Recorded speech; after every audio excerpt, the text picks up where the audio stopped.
They will start Arizona 2 freshmen, 1 sophomore, a junior, and a senior. Jamel Horn had a huge game in the Cats' win over Washington on January 10th. Nick Wise, of course, the point guard, and there is the coach, Sean Miller, in his first year, but he's done an excellent job with so young of a team. He led Xavier to 3 straight Atlantic 10 titles. You see his marvelous record. He's won almost 70% of his games. The Husky Five will start tonight. Justin Holiday was not available against Arizona 4 weeks ago to clear up eligibility issues. His defense against Horn, who had 22 points, will be key. Brashears is a muscle man in the middle. Gaddy is the freshman point, just turned 18 years of age. And there's the coach, Lorenzo Romar, former point guard. He has said if his team loses 1 or 2 more games, they may have to win the Pac-10 tournament to enjoy an invitation to March Madness. He says every game is huge from here on out. Especially with their struggles on the road, it is imperative that the Huskies defend their home court. There is Nick Wise as Arizona comes wearing the red, and Washington in the home whites. That young man is Justin Holiday. His defense has been outstanding. As a matter of fact, an assistant coach told me that he's their Stacey Augmon without the O. So his job, slow down Jamel Horn. It's controlled by Holiday. Pondexter is being defended by Jamel Horn. Jamel Horn made 2 great defensive plays to seal the deal against Cal on Sunday, so he is no slouch at the defensive end himself. Isaiah Thomas rolls it in. He's the smallest man on the floor at 5 feet 8 inches tall, but he averages over 17 points per game. Well, both these guards are super strong. I mean, for their size, they do a great job creating space with their strength. No foul called as Wise was knocked down. Thomas struggles with it and then throws it away. That should be Arizona basketball at will. Isaiah a little bit out of control on that play, but again, he's the kind of guy you got to give him a lot of leeway. He is such a talented player. He loves attacking, loves going to the basket. You do not want to quench that personality trait of his as a basketball player. Ooh, a little shove by Nick Wise, and that is his first personal foul. Now, there's one guy that Arizona can ill afford to get into foul trouble, it would be Nick Wise. And right there, a little bit of a bump with the right shoulder, a little mano-a-mano testing on the part of the 2 point guards going at each other. This is the 67th meeting between the 2 teams. Arizona leads 43-23, and the Wildcats have won 7 of the last 12. This is the man, Quincy Pondexter. He has been amazing. He had 29 points and 12 rebounds in their last game, a victory over Washington State here at Heck-Ed. Yeah, and he had a couple of times this season where he's had difficulties against USC, against this team down in Tucson, as we talked about in the open. But for the most part, he has been extremely consistent as a basketball player. Both teams will play man defense, but that's back-to-back turnovers by Nick. A foul and now a throwaway. Here's Pondexter. A lot of screening off the UCLA high post offense. You get the defender Jamel Horn to have to bump cutters, have to be at least acknowledging cutters, and then that opens up the jump shot for Quincy Pondexter. Down low, Tyrese Brashears. Strong move, and then he's tied up by Derek Williams. Will they call a foul? Yes, they will. Yeah, an interesting kind of matching up going out here, a little cross match. You have Nick Wise of Arizona defending Abdul Gaddy of Washington. So you take him off of Isaiah Thomas. You don't want him to commit that second foul. You put Kyle Fogg on Isaiah Thomas. Fogg at 6'3", long arms, big feet. He's like a 6'9" kid in a 6'3" body. But we'll see how good he can do in terms of keeping Isaiah Thomas in front of him. Marcus, do you think bringing in an Arizona team very young into a hostile arena the first 3-4 minutes of this game are going to be important? They are. They're important, but I think about the Arizona State game. I think that was a big lesson for this Arizona team about playing in hostile environments. To go down in Tempe and to play the way they played, particularly in the second half. So the first half is kind of get your feet wet, kind of get used to the experience, and then let the game settle down, and let's see what you can do. Arizona's first 3 possessions, they're 0 for 1 with 2 turnovers. They get it inside. Williams sweeps around and a shove. Well, the officials trying to take control of this game early. Scott Thornley, Michael Reed, and Michael Greenstein are the officials. And Washington, we told you they have been brilliant at home, 14-1 in Seattle, but 0-6 away. They're doubling their scoring total. 87 at home, 67 on the road. And opponents shooting just 40% in this building. You're going to play the style of basketball that Lorenzo Roma wants his team to play, overplaying on defense, pushing it up the floor on offense, high intensity, high octane basketball. You've got to bring the energy each and every time. I think they rely a little bit too much on this home crowd to give them that energy. They almost turned it over again. Wise squares up on Isaiah Thomas, who is an underrated defender. That ball's knocked into the seats by Brashears.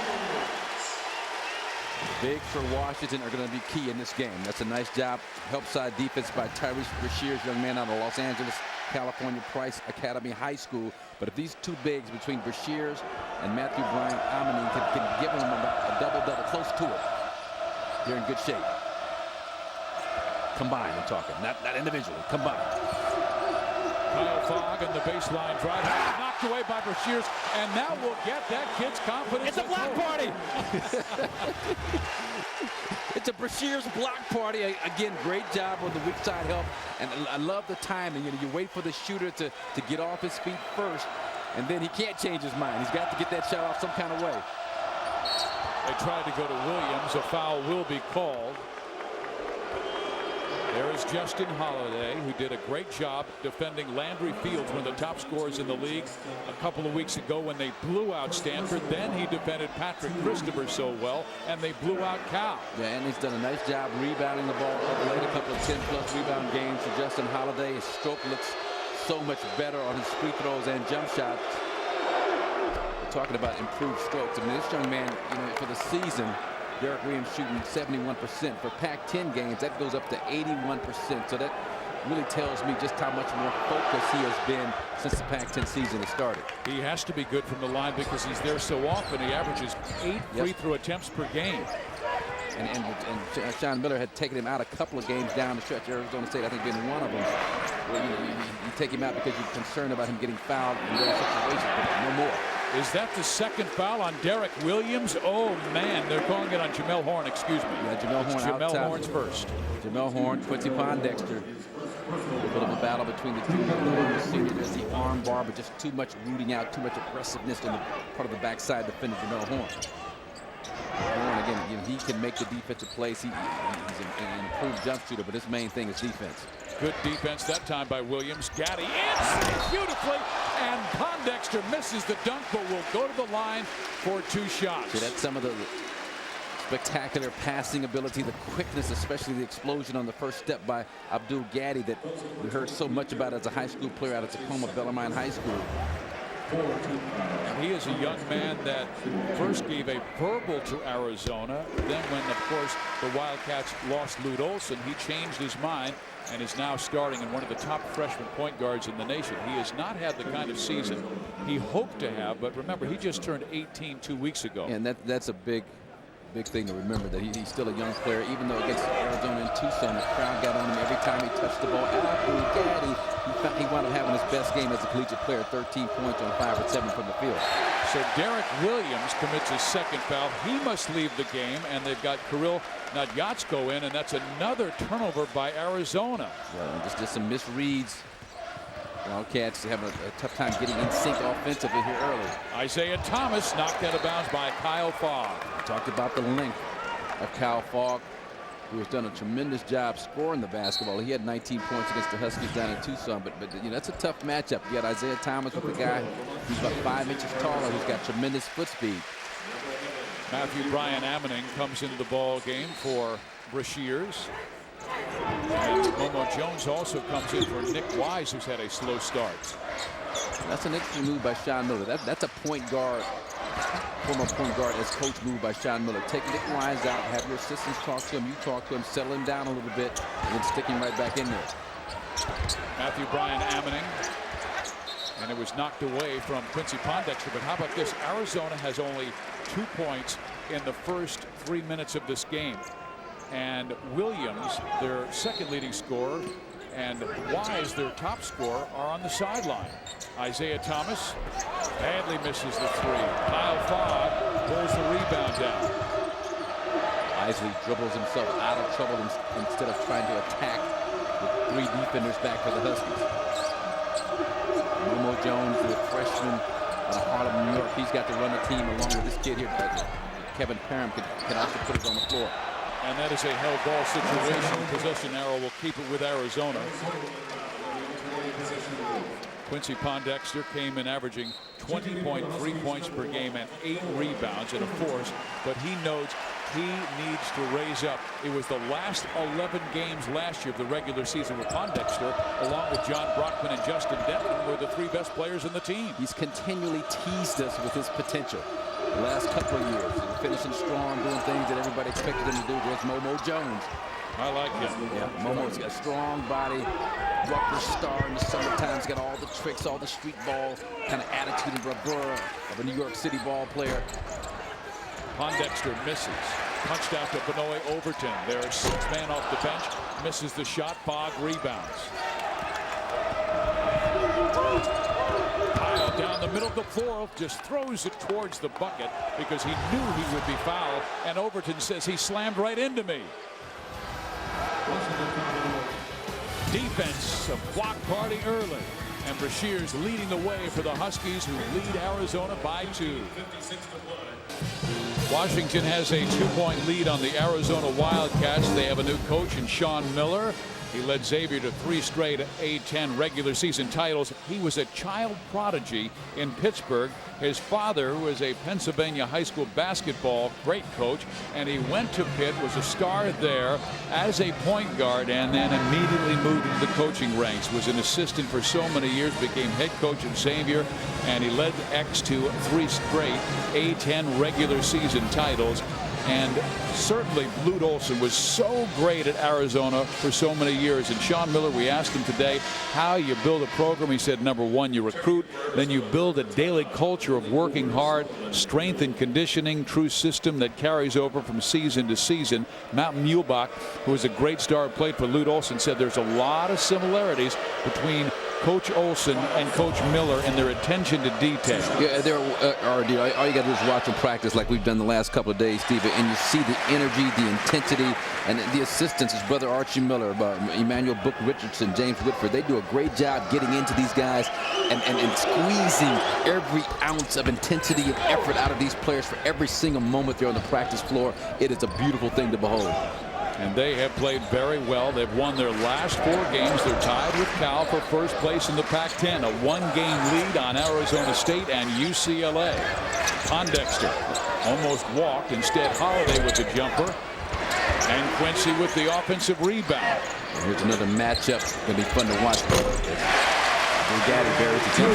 Kevin Parham matched up against Quincy Pondexter.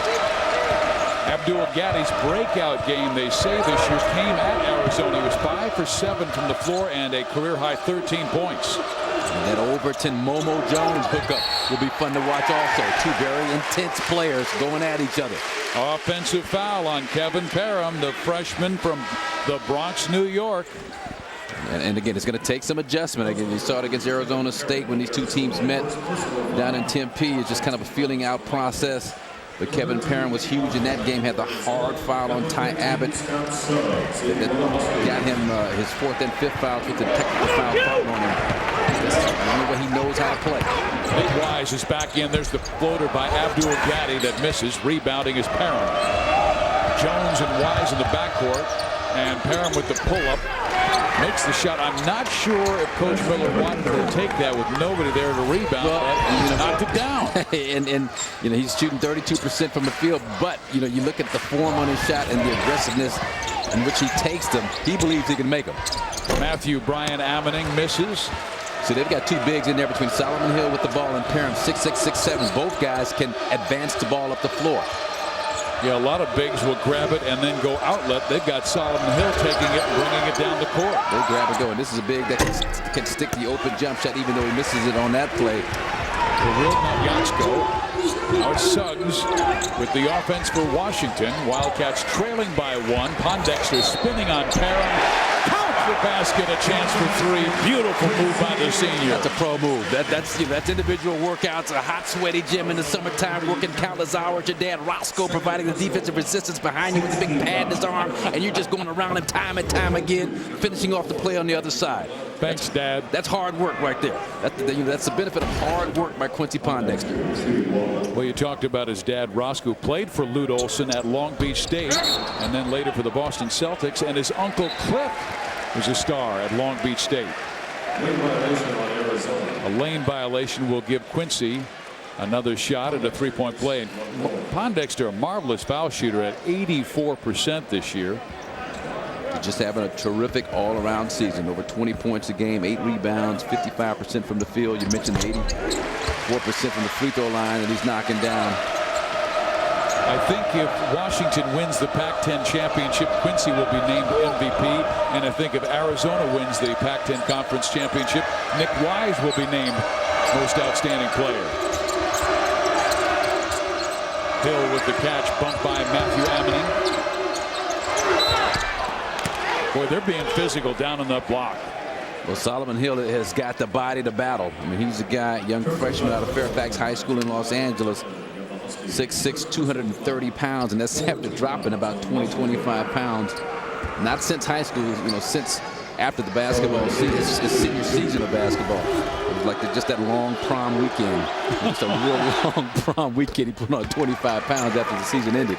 Coach Olson had a lot of great players from that LA All-City team in the past. Coach Olson had Anthony Cook, Chris Mills, Gilbert Arenas, Hassan Adams, and Solomon Hill now joins Sean Miller, an All-City player in Los Angeles. He also knew where the best ballers were hanging out. Los Angeles, California, my hometown. As if you didn't know. Overton knocks it off the big man. It goes out of bounds, and Washington will hold on with the shot clock at 28. Coming back in, Kyle Fogg. And leaving the line, it will be Lamont Momo Jones. Arm bar, Benoit Overton and B.O. Benoit Overton having no part of it. Every time he puts the arm bar up, Overton slaps it down. You should be allowed, to have that arm bar up, even not so much with the contact, but at least have it up. There it is. Pondexter gets it to Benoit Overton, then back out to the point guard, Abdul Gaddy. Suggs, good three-shooter, knocks down his first. That's nice offensive execution. Suggs was the bottom man on the double screen for Benoit Overton. And once this man steps out to hedge, he comes off a single screen on the right side, wide open for a jump shot. Huskies have their biggest lead of 6. Jamel Horn, we have hardly said his name. He had a brilliant contest in Tucson. They go to Nick Wise, and Nick almost knocked it down. They say it is Arizona basketball, Washington basketball because of the great defense. Hell ball situation, good back cut. We saw that against Washington State, the Washington State-Washington game. But again, the weak side help from the bigs of the Huskies. 2 block shots by Breschers. That tie-up by Matthew Bryant Amening has been terrific. Little 5-on-4, but the miss, the rebound, put back and in. Justin Holiday.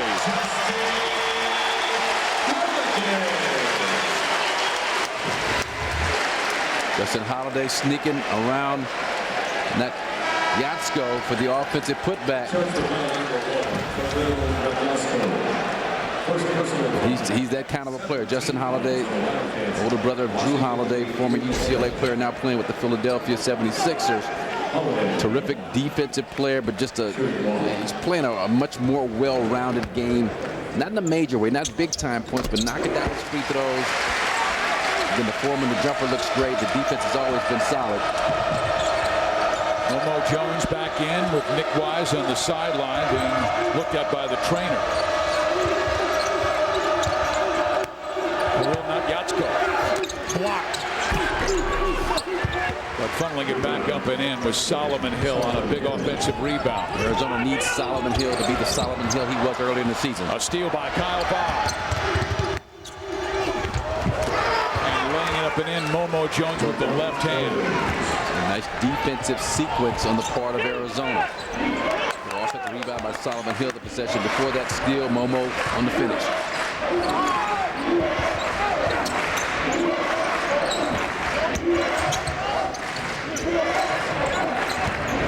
Scott Suggs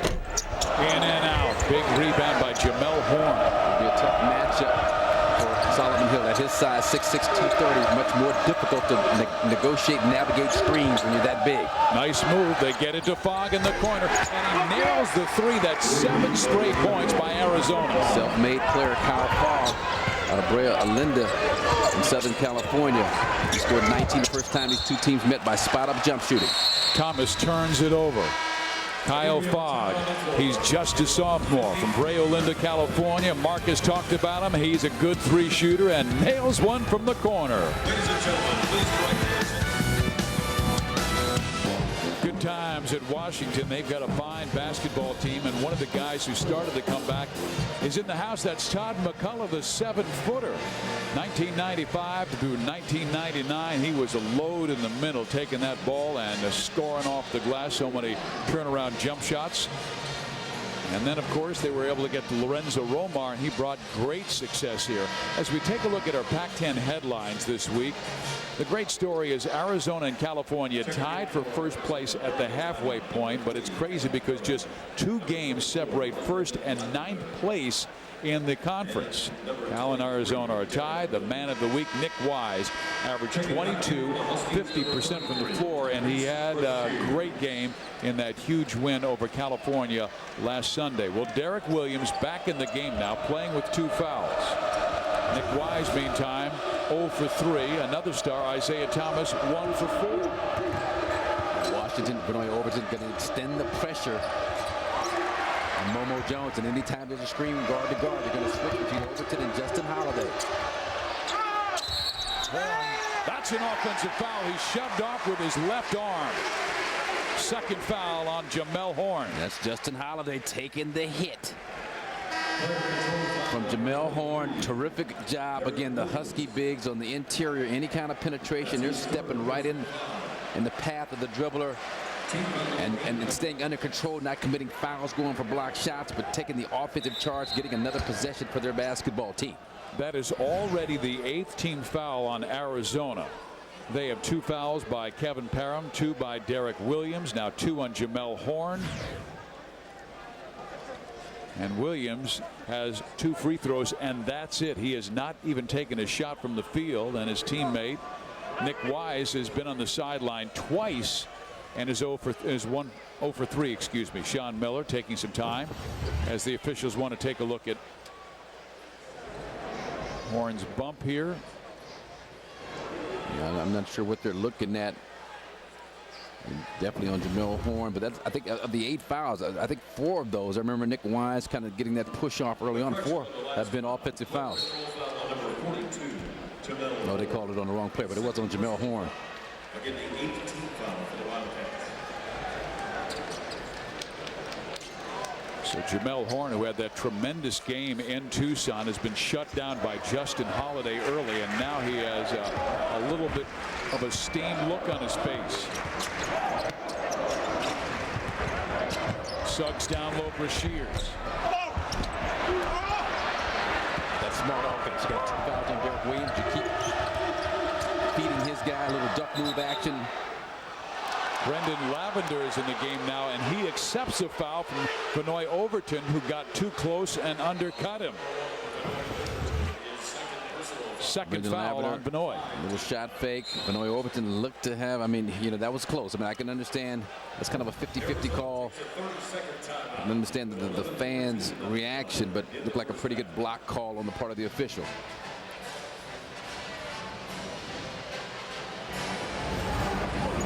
American Airlines flashback takes us back to Sunday when Cal visited Arizona in a battle for first place. Theo Robertson led Cal with 27, and Cal led at the half by 2. But in the second half, too much Derek Williams, who finished with 15 and 11. And Nick Wise, who clinched the victory and led everyone with 30 points, 7 in the last 53 seconds. And that guy, man, I love him. I love him because he is so accepting. He came back. He has played for 4 coaches in 4 years, starting with the Hall of Famer Coach Olson, then O'Neal, Russ Pennell, and of course now Sean Miller. A steal by Washington. Pondexter ahead to Isaiah, and he misses the layup and went down hard on his hip. I'm not sure if he wasn't. There was some contact if he was undercut. but really having a difficult time finding his footing. Isaiah Thomas with the new Jordan 13 shoes on. What a strong move by Quincy Pondexter. Cannot let him get to that right hand. I mean, you're asking for trouble. You let him put it on the floor going to his right. He's going to finish and finish strong.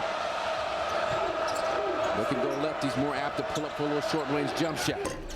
A lot of youngins on the floor, so maybe some poor decisions. They've got a freshman point guard, Momo Jones, with Wise in the sideline. Here's Quincy.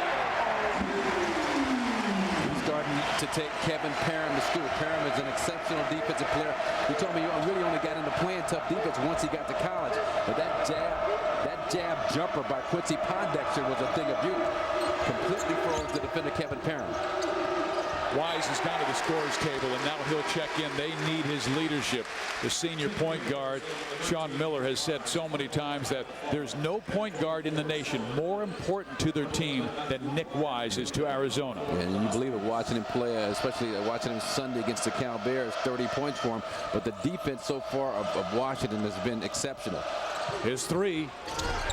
He is now 0 for 4 from the floor, and a foul is called on the offensive end against Arizona. Well, you know, a thing that won't, again, show up in the box scores, but Justin Holiday deflected an entry pass that last possession and made Arizona have to reset. It broke up any kind of offensive rhythm that they're trying to develop. And that's what deflections do to your offense. It just not allow you to develop rhythm. And Washington has done a tremendous job of that so far. I mean, deflections, block shots.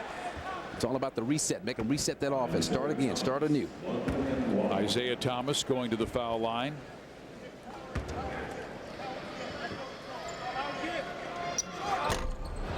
Misses the first. Derek Williams with the rebound. Solomon Hill will move it into the fourth court. He's defended by Quincy Pondexter. Both of these teams will almost completely play a man defense. And another turnover by a freshman for Arizona. And Gaddy throws it away. You're almost get off in trouble if you're Abdul Gaddy burning the timeout here in the first half in that kind of situation. Pondexter, short. Fogg rebounds. He's got Hill on the left side. Good transition defense on the part of the Huskies. 5 white shirts back as Fogg advances the ball past midcourt. Isaiah Thomas, very good defense as he's chasing Wise all over the floor.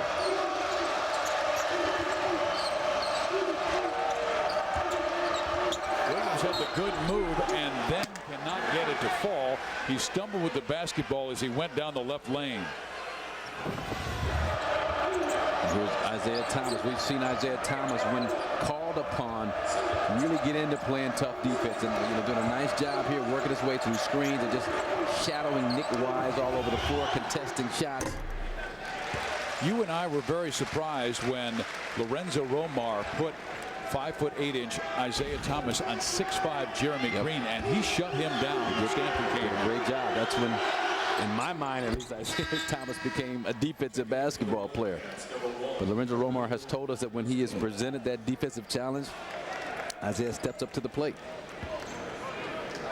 He has become a complete player in just his sophomore season. He was the Pac-10 Freshman of the Year last year, averaging over 15 points per game. I mean, he led this Pac-10 regular season champion Husky team in scoring at 15 points a game. They had 4 double. It's got to be. And it's against Pondexter and Hill.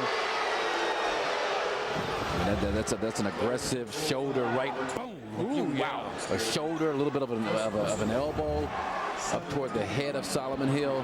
That was not a flop. That was not a flop, no. Washington by 5. And Scott Thornley trying to take control. Action away from the basketball. The foul goes against Abdul Gaddy. Well, things are getting, that word people use now, a little chippy at both ends of the floor. Boy, we don't want another Seattle game. Remember that 78 fouls called? Yeah, well, and I think Cameron Dollar had a lot to do with that, with his strategy toward the end of that game. Trying to foul the Huskies, put them at the line. But both teams really, their personalities as they come out and try and impose their will in terms of being a physical presence as a basketball team. Matthew Bryan Avenue, nice move, and he accepts a foul by Kirill Nadyatsko. And both of these teams are very good foul shooting teams, above 70%. But Arizona's only 5 for 9 to start this game, and Washington just 4 for 7. Well, Matthew Bryant Amaning was simulating Derek Williams in their shoot around this morning, so he got a lot of touches, made some terrific footwork-based kind of moves that I hadn't seen before, and that was one example of it. Nice job spinning baseline against Nadyatsko and picking up the foul and getting to the free throw line. Nadyatsko picked up his second personal foul, so you have 2 on Nadyatsko, 2 on Perham, 2 on Williams, and 2 on Horn. Nice. And count the basket move by Arizona. Lorenzo Romar, I think, wants an offensive foul. He thought his defender was there. The referee looking at Lorenzo, putting his whistle in his mouth like he's about to. No, that was a good call. That was a block. The defender was moving. Abdul Gadi was not set on that play. And that's a good take by this. Again, you have that ability between Perham at 6'6", Solomon Hill at 6'6", to put it on the floor and create. It takes a lot of pressure off the point guard to have to advance the ball and make plays. Marcus, I think Washington would be the most difficult team to referee in this conference. Because they're so active. They're so, they're physical. They get all over you, whether it's hands and hips. Yeah, and it's operating on the premise that the officials aren't going to call everything. They don't want a disjointed game of just 78 fouls every single time out. Gaddy missing. Wise rebound. Nick still has not scored from the field. See, that's where oftentimes the aggressive defensive team, they get the benefit of the doubt. They don't get as many fouls called on them as you would think. Kyle Bogg misses badly, but it's punched out to Nick. Wise still running on empty. He is 0 for 5. Stolen by Kyle Bogg. And blocked by Justin Holiday.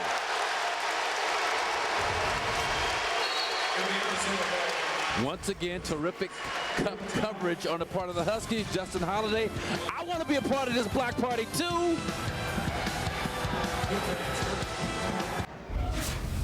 The second half of Pac-10 is usually when I get a feel for how teams are playing me and what to expect, dissect all the film, and I'm really anxious to see how this second half turns out. Quincy Pondexter 4 for 6 so far, 10 points in the first half.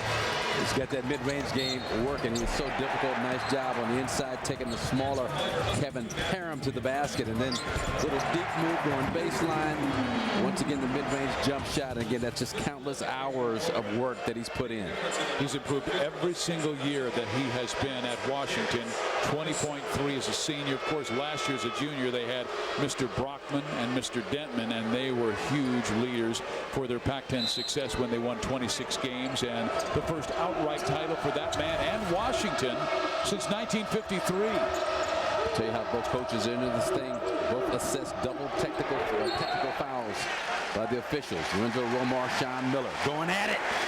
Sean was all the way out to midcourt, but they've been arguing with officials about the way they've been calling a very physical game, and I think 3 outstanding officials in Thornley, Reed, and Greenstein. You just got to stay in their ear, stay in the official's ear, just trying to angle for any kind of advantage that you can get in a game that could very well go down to the wire, the way this thing has been played out the first 13 minutes or so. Pondexter is bumped by Hill, and that will be Solomon's second foul. Remember, Arizona's not as deep as Washington. Yeah, but in Solomon Hill, again, terrific freshman, played for Harvey Katani at the storied basketball factory of Fairfax High School, where Coach Katani's done a tremendous job. Chris Mills and a bunch of other guys coming from there.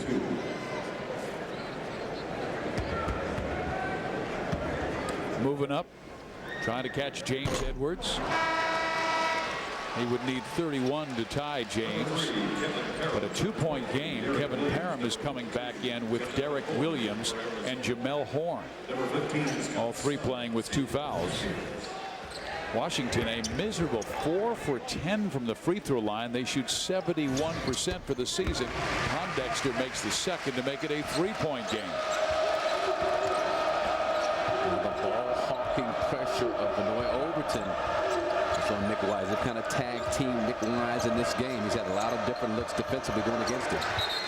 Again, deflection, disruption, discombobulation, disjointedness in your offense.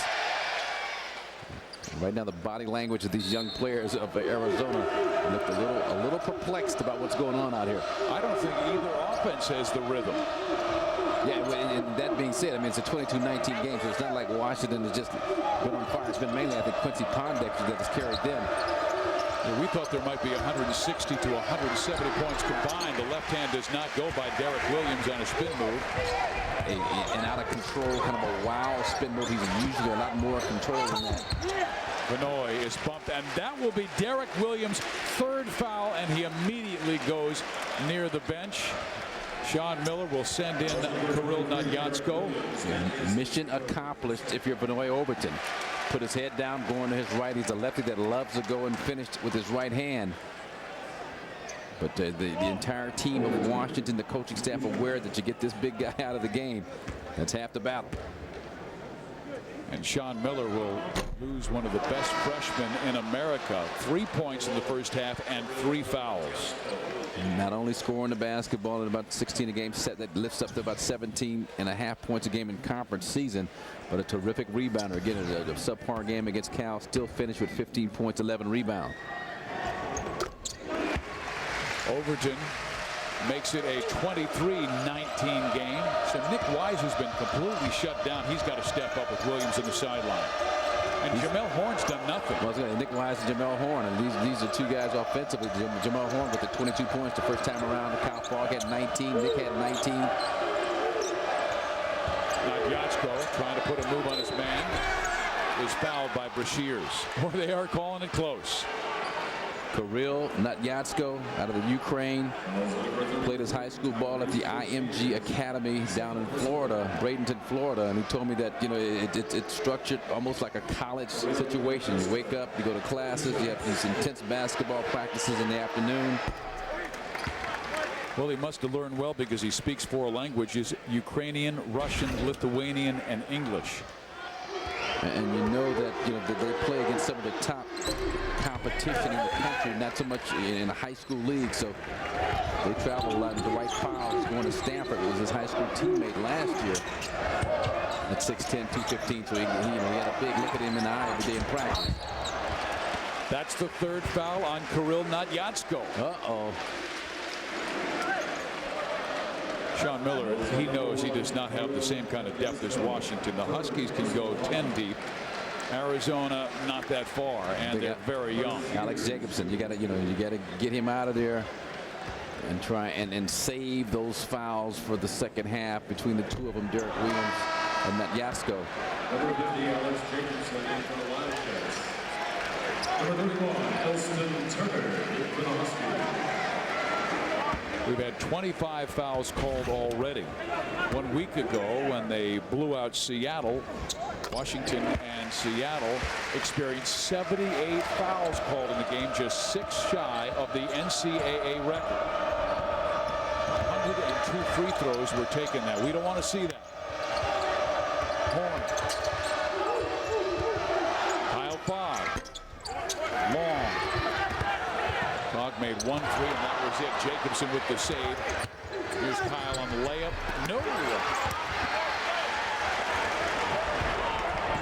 A lot of banging going on the inside. This read between Overton and Turner on the outside down the court for the Washington Huskies. And that was a straight feed. That's like not getting your second serve in tennis. Double fault by Arizona. Now we might see a swing by the Wildcats, who are hanging around, trailing by just 4. Wise almost with a push off on Overton.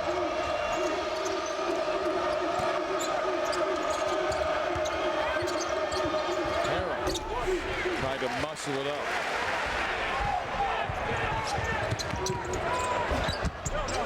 Overton misses.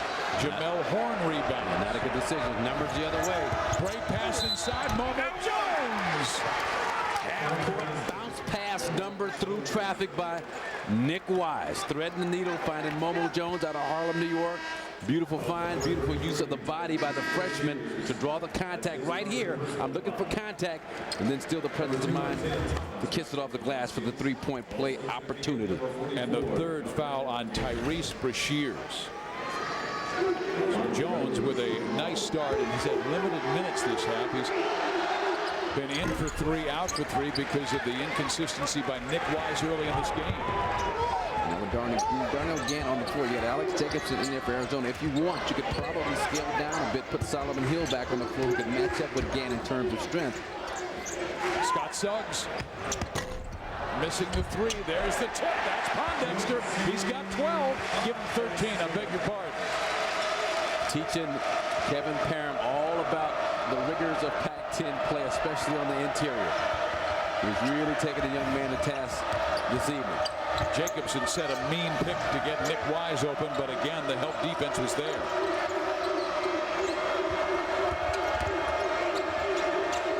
Arizona doing a lot of standing around. I mean, they usually do a much better job moving off each other, dribble handoff, creating some motion outside. They're standing. It's one guy moving, the other guy standing. Unfortunately, that one guy, Jamel Horn, for them, knocks down the shot. That's his first basket of the game. And it came with just 7 seconds left in the shot clock, and it pulls the Wildcats to within 2. But you'd have to have your stars step up, and Nick Wise, nothing tonight. Derek Williams on the bench with 3 fouls, has only scored 3, and yet the good news for Arizona, they're within 2. That's the bad news. The good news is that they're only down 2 points. Okay, I'll give you the story. Washington trailed by 4 at the break, and Klay Thompson had a horrible first half. Right. Well, Washington comes out in the second half and outscores Washington State 56-24 because we thought, well, you know, Klay Thompson didn't score in the first half or hardly anything. We thought he'd come out and score his usual 15 second half and maybe the Cougars would win. They got blown out. Washington was a different team in the second half. And it took, you know, the James Watson with the forearm shiver against Quincy Pondexter, knocked him down. The Reggie Moore kind of looking at Brandon Roy after the dunk. Cougars came out and missed their first 13 shots in that second half. But for Arizona, I mean, you know, they're actually in a good position, all things considered, a great position. Down 3 points, pretty much nothing from Williams and Wise. That might have been goaltending. It would be offensive goaltending, no basket, as Jacobson, a former modern day star, will head down to the other end of the floor with Washington leading by 3, and Kyle Fogg comes back in for the Wildcats. Look at all the foul trouble. Williams, Nadyatsko with 3, and then Parham, Wise, and Horn. They don't want to see a third, and we still have 4 minutes to play in the first half. Fogg almost stole it from Isaiah. There's no rhythm to either offense. Darnell Gant, wide open, missing. Holiday grabs it. Excellent defense, but a steal by Gant. Holiday misses. Nothing easy for either team. Good job creating a wall by the bigs from both teams. Kyle Fogg was wide open, then decides to take it and travels. He had the open 3. A lot of physical play. Overton, Fogg, get off me, Fogg. Right there, Isaiah Thomas gets undercut, takes a hard fall. Quincy Pondexter, little forearm shiver to the face of Solomon Hill. Things are getting a little chippy up here in Seattle.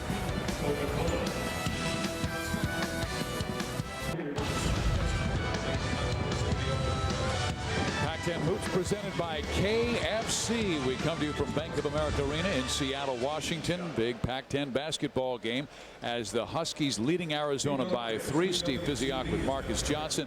And a look at the standings. Arizona and Cal tied for first. Then you've got a 2-way tie for third place with the Bruins and Sun Devils. And then look, everybody locked at 4 and 5. Oregon State is 3 and 6. 3 games separate first and last. Oh, that is crazy. The uber competitive Pac-10, where a good weekend or a bad weekend really changes your positioning in the league standings.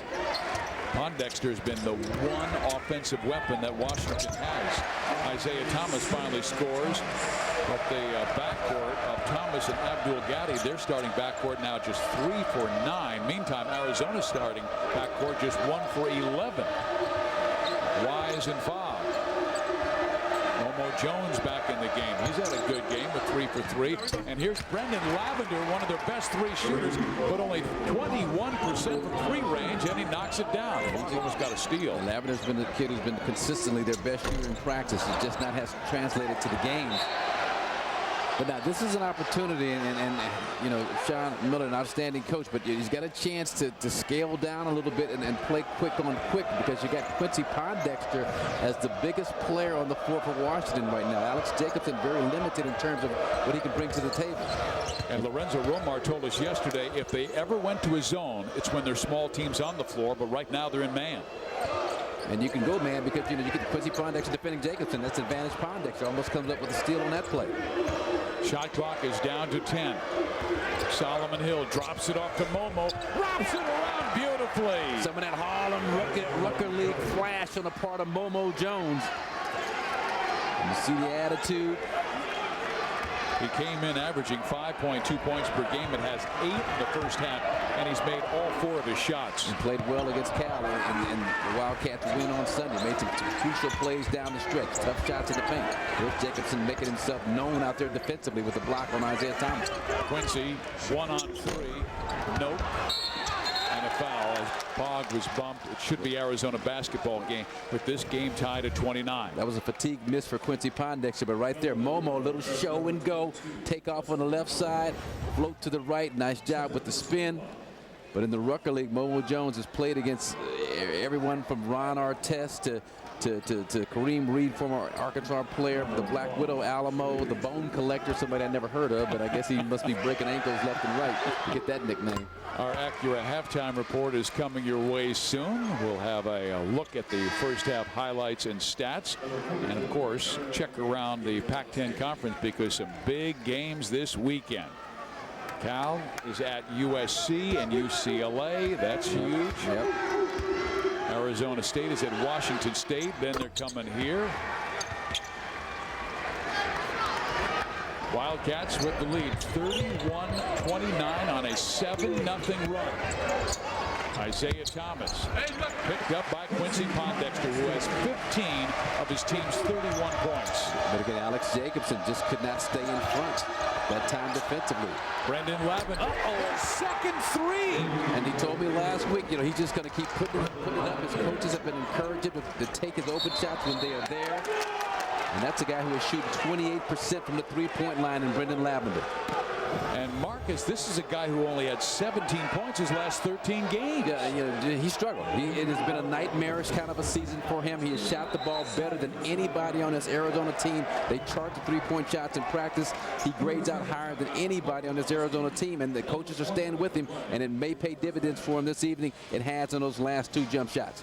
The Pac-10 is called the Conference of Champions, but not only on the athletic field, but in the classroom as well. Sarah Tomzik of Arizona Gymnastics, 3.5 GPA. She's already earned her degree in English. And Rylan Hawkins, Washington Soccer. He almost has a perfect score, 3.92. He was the 2009 Pac-10 Scholar Athlete of the Year. We love to show those academic superstars from around the conference. Meantime, Momo Jones, the thing that surprised me and impressed me the most about Arizona is their poise in the road. Yeah, especially, you know, this young freshman, Momo Jones. Again, he's a strong 200-pound, 6-foot freshman. Nice job here. Little contact, little finish. But you know, he's cut his teeth in the Rucker League in Harlem against some tough players, tough crowd, tough DJ on the mic, just tough atmosphere all around. So this is not an intimidation thing for him at all. And his Wildcats have made their last 5 field goals as Arizona's on a 10-2 run the last 1 minute and 40 seconds. It's a great thing about being a youngster, a young freshman. You're just kind of you know, oblivious and impervious to the pressure that you're supposed to feel. Now Lavender, he's feeling it now. He's looking for jump shots now. He's seeking shots. Solomon Hill. That was the least contested shot he has taken and misses it. But it's a good sign. He is finally coming to life offensively like he did at the start of the season when he was able to string together, you know, a few double-figure games. Conference season starts, and he has just been woeful from the field as an offensive player until this game.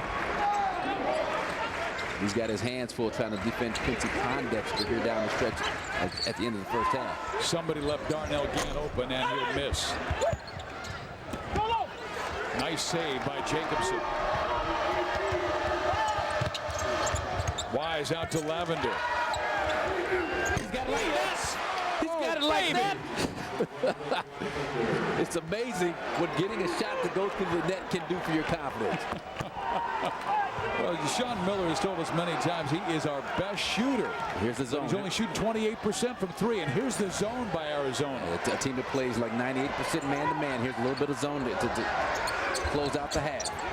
And the reason they play this is because Washington not a great free-shooting team.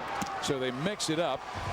And Brendan Lavender with a brilliant last 3 minutes of the first half. 9 points, 3 of 3 from three-point range. And a surprising Arizona Wildcat team leads Washington 37-31. When we return, it's time for the Acura Halftime Report.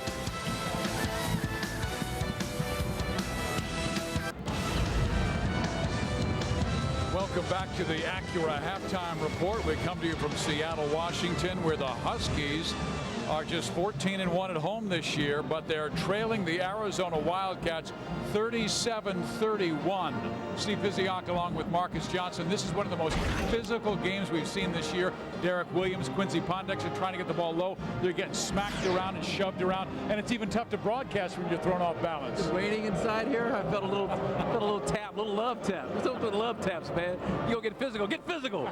There you go. Exactly. But when you take a look at what Pondexter has had to go through to get his points, and Brendan Lavender coming off the bench and contributing for Sean Miller. Well, that's what it's been about for Arizona. It's been a little Momo on Lavender Hill, and the Lavender has been Brendan Lavender, who is shooting about 20% from the three-point line for the season, but his coaches have continued to encourage him to take the open shots. He's got a terrific stroke, 6'5", out of Mesa, Arizona, Mountain View High School. Those are 3 big three-pointers down the stretch. They've got a 24-4 bench point lead. Does Arizona. For the Huskies, it's been all about Quincy Pondexter. They've been overly reliant, in my mind, on Quincy Pondexter to carry this offensive load. He has done that in a variety of ways, 15 points, offensive rebounds, jumpers, but they've got to get some other contributors for this Husky team to have a chance to win this game. Washington just 29%, 1 of 10 from the floor, but remember, they trailed by 4 at halftime to Washington State and then outscored the Cougars by 32 in the second half. Arizona with a great run to end the first half. We'll come back and tell you about Quincy. He scored half his team's points. 37-31 Wildcats over the Huskies.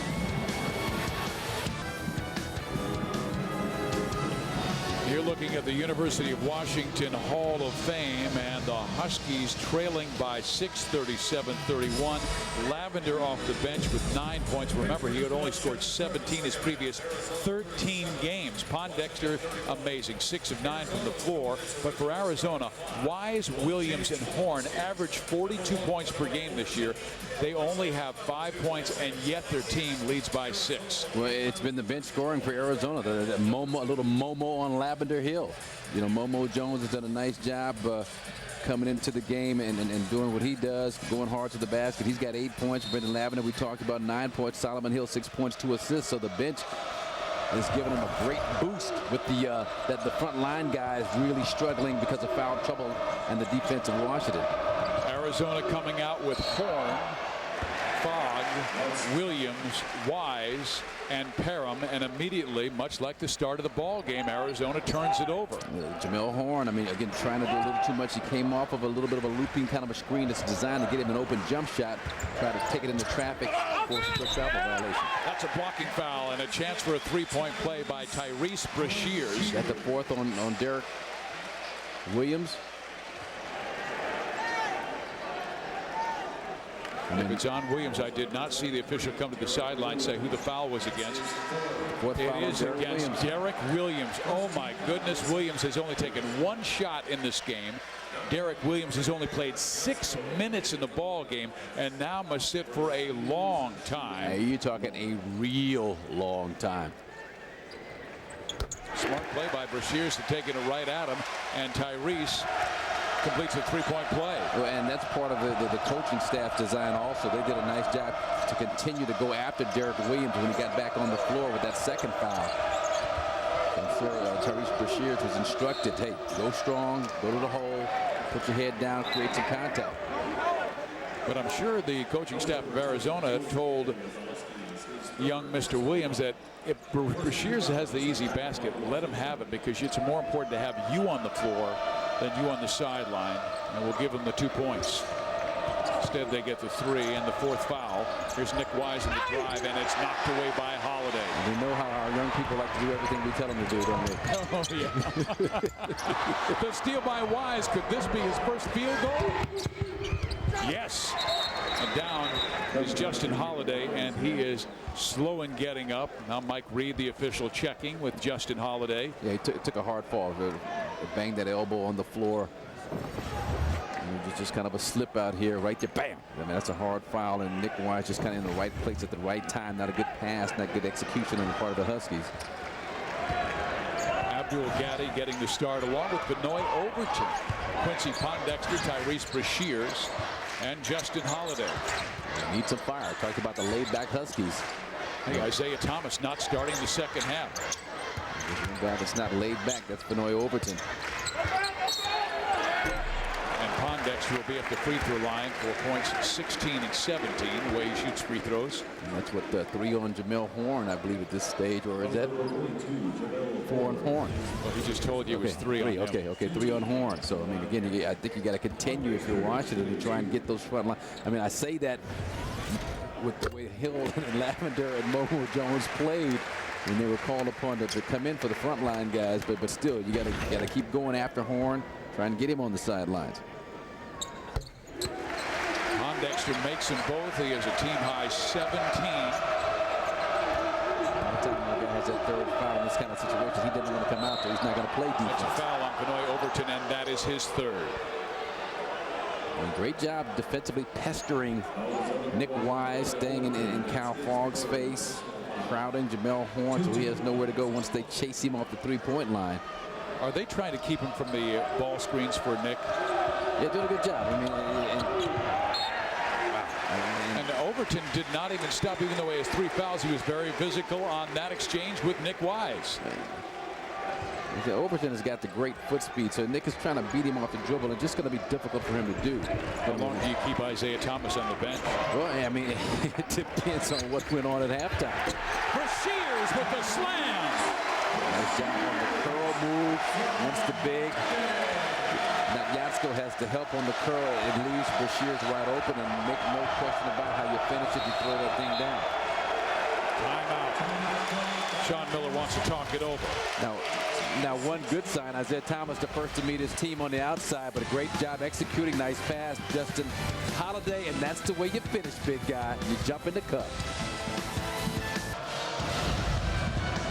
Pac-10 Hoops presented by KFC, and it is going to be a wild time when these teams get together in the Pac-10 tournament.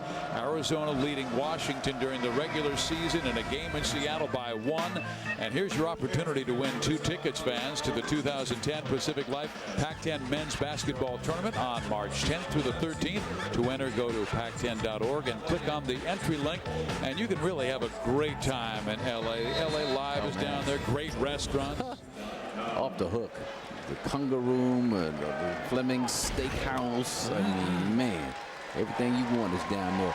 Bench points, Wildcats 24-4. You ask how long does Isaiah Thomas stay on the bench? I think another question to ask of Sean Miller would be how long do you keep Momo Jones, Solomon Hill, and Brendan Lavender on the bench also, as well as they played to finish off that first half. Jones and Lavender combined 7 for 7 in the first half. Fogg has struggled. We talked about Nick Wise and his inability to get an open look, good score on the layup after the turnover. Horn is giving him nothing. Fogg with the left hand, it will not go. Not Yatsko powers it up, and it's blocked. Brashears, nice play. Both Brashears and Holiday converging. Gaddy smothered inside. They'll give Holiday some room, and he throws a beautiful pass inside to Brashears. Well, so you got a couple of fans yelling to Justin Holiday because he was wide open about 18 feet to shoot the ball, but he's a young man that understands his limitations, and he knows the game plan. Feed Brashears down low. Great seal job on the part of Tyrese Brashears. Horn has not even taken a 3. Great recovery defense by Washington. Overton, outlet Gaddy. Bad pass by Abdul. And Quincy Pondexter is fouled by Jamel Horn. That will be his third personal foul, fourth personal. And then here's Justin Holiday on the seal move. You get Brashears at 6'7", 6'8", about 250 pounds. Kyle Fogg has absolutely no chance. And then the hands of Quincy Pondexter, that's like tight end hands where you just really concentrate the ball through deflections, through everything, and be able to still secure it and make a play for Quincy Pondexter inside. Jamel Horn, who had 22 points, a career high against Washington in their last meeting. But remember, Justin Holiday, Mr. Defense for Washington, missed that entire Arizona trip to clear up eligibility issues. They missed his defense. And we are seeing how important the X factor is. Holiday on every team's top offensive player. Well, here comes some triple X for you as 17:08 mark of the second half. John Miller puts in that Momo on Lavender Hill crew to come back into the game and try and change the energy, change the dynamic for the Arizona team like they did at the end of the first half. You don't want to leave Brendan Lavender on the bench too long. He shoots the ball too well. Hadn't shot the ball this well since November 24th against Colorado when he had 16 points. Washington now leads by 1.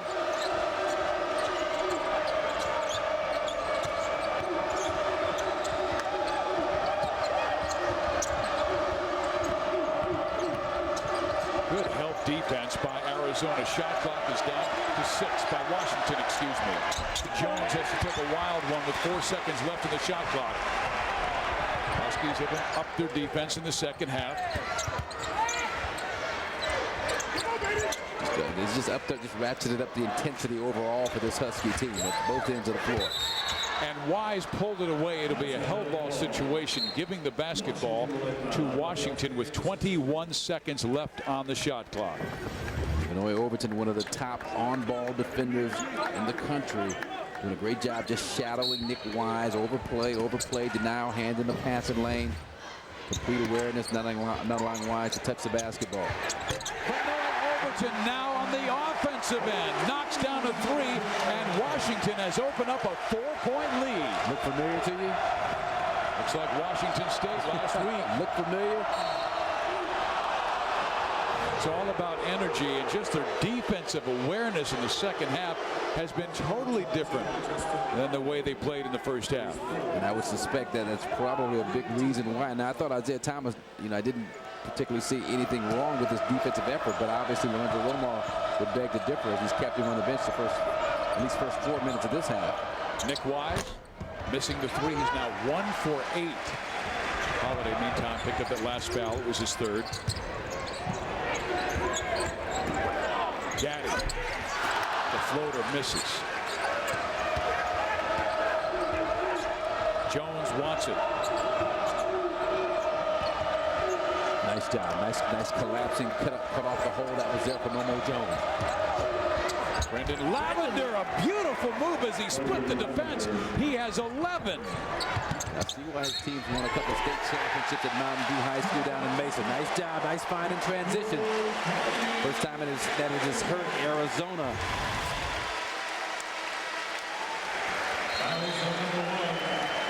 Tyrese Brashear using the big body to throw it down, jump in the cup. Nice job defensively, get that out of here, big guy. And then seal the deal with the wide body. He's like trying to get around a condo. It's just not happening. At the break now, they're up by 4. Yeah, doing a nice job. The Huskies moving the basketball, little curl move pass from Holiday to Brashear to Benoit Overton on the little. You see, you start inside out. Right there, just a good strong take and finish. But the good inside-outside basketball. Work the ball inside, get that defense to collapse, much like you would attack a zone defense. And with the help side principles of Arizona's man-to-man, it's been effective here. You can see the foul trouble. Williams, Horn, and Yatsko all with 4 fouls, and it's because of the defense. I mean, when they went to that timeout, Lorenzo Romar was clapping his hands. Great D, great D. And Washington certainly making life difficult for Arizona, who has a lot of underclassmen on the floor. These underclassmen, yes, have been good, and they're tied with Cal for first place in the conference. Can they sustain it? This was Arizona's best lineup in the first half with Alex Jacobson at center, a bunch of shooters. Look at the deal with it. Yeah, nice hands. Nice hands. Another deflection that leads to a steal. Bad decision. And it is out of bounds still to Washington. Terrific save by Brian Ammoning, because I thought that was going to be a turnover on Abdul Gaddy, but he was able to tap it off a Wildcat and have it go out of bounds. Another youngster, Solomon Hill, trying to defend Quincy Pondek. It's got to be tough. Allows him great position right in the paint.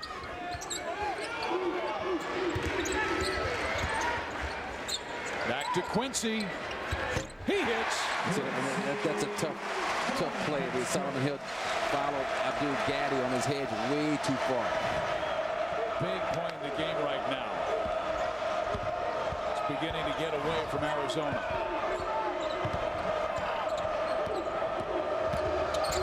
Lamont Momo Jones. Oh man, that is a big play by a young man. Yeah, I mean, freshman. First part of the season tried to do way too much, played way too fast, but now he's settled down and is really showing why he was such a highly ranked player coming out of Oak Hill Academy. Jones back-to-back field goals, Marcus. He loves that little left-handed, going left two-dribble jump shot. Did that against Cal extremely effectively. Well, he scored a career-high 13 against Washington in their meeting against Tucson. He has another 12 tonight. And a steal by Lavender. But Alex Jacobson making himself a nuisance defensively. Because this was the most effective lineup for Arizona. Big Jake. Alex Jacobson. Big Jake. Who are these guys? Big Jake. Alex Jacobson with 18 points in his entire season. And Arizona on a 6-0 run to cut the Washington lead to 1. I'll tell you, this lineup, I mean, the chemistry, the dynamic of this lineup, these guys are really feeding off each other, playing well together. They've got a nice little mix of slashers and shooters and big bodies and set screens. We expected a fast game, and you can see more speed coming your way this weekend as America's sport comes home, as NASCAR goes back to its roots with racing like it's meant to be. And it all starts with a great American race. The 2010 season of NASCAR on Fox begins February 14th with the Daytona 500. That is just a couple of weeks away. We've got Washington at home against Arizona State.